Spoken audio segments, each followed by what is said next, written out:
Romans 12, 1 and 2 says, "Therefore I urge you, brothers and sisters, in view of God's mercy, to offer your bodies as a living sacrifice, holy and pleasing to God. This is your true and proper worship. Do not conform to the pattern of this world, but be transformed by the renewing of your mind. Then you will be able to test and approve what God's will is, his good, pleasing, and perfect will." What's the therefore? Because of all the good that God has done for us. Today we are focusing on this idea of being transformed by the renewing of our minds as we begin to look at the topic, change your thinking, change your life. When you think creatively, you're thinking like God, your creator. But not everyone will welcome your creative ideas. Jesus wasn't crucified because he worked miracles. He was loved and applauded for those. He was crucified for having ideas that challenged the status quo. God is the giver of great concepts, truths, and ideas. So when he gives you one, don't let anybody talk you out of it. Don't let the fear of rejection or failure kill your idea either. After all, you can't do something new and exciting if you force yourself to stay in that same old rut. Don't just work harder at the same old thing. Make a change. And the first thing you will have to change is how you think, what you listen to, and what you believe. Take a look at some of the following phrases and see if they sound familiar. I'm not a creative person. Follow the rules. Don't ask questions. Don't be different. Stay within the lines. There's only one way to do it. Don't be foolish. Think of your image. That's not logical. It's not practical. That's never been done before. It can't be done. It didn't work for them. We tried that before. It's too much work. We just can't afford to make a mistake. It'll be too hard to administer. We don't have the time. We don't have the money. Yes, but, starting to get the picture, there's a lot of things out there that try and keep us from fulfilling the things that God's laying on our heart. There's tons of excuses.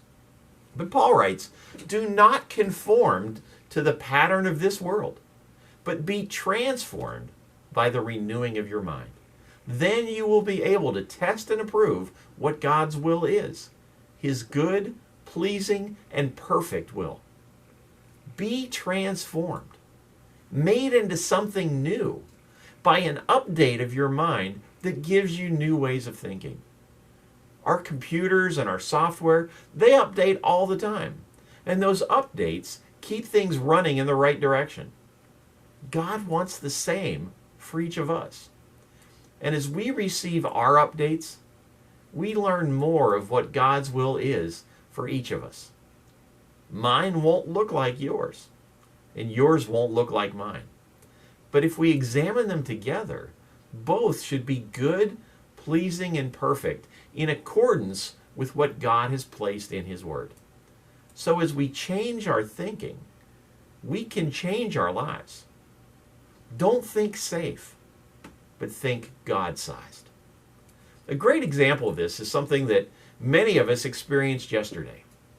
Hunger fight. Struck by the number of children in North Florida who live with hunger each day, Sherry Porter felt God tugging at her heart, and she founded Hunger Fight in 2012. Hunger Fight began with a small team of people producing and distributing shelf-stable, flavorful, nutritious meals to those at risk for hunger in our own community. Over the next 10 years, this mission grew, and it grew, and it grew. 2 programs have grown out of humble beginnings, programs that offer food for their bellies and books for their brains. These programs address two of the most important issues that impact the success of children in school: hunger and illiteracy. The Feed the Backpacks program provides weekend nutrition for elementary age children on the federal free and reduced meal plan. These children receive food at school, but may be at risk for hunger over the weekend. And the Feed the Need to Read program focuses on emergent literacy skills in children from birth to 5 years and provides age-appropriate books to children each month.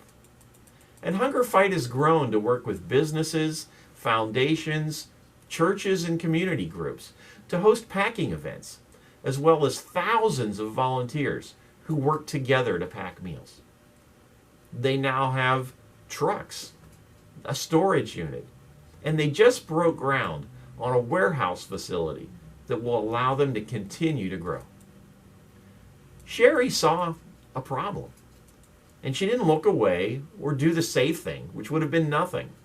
Instead, she trusted God, and the results are truly God-sized.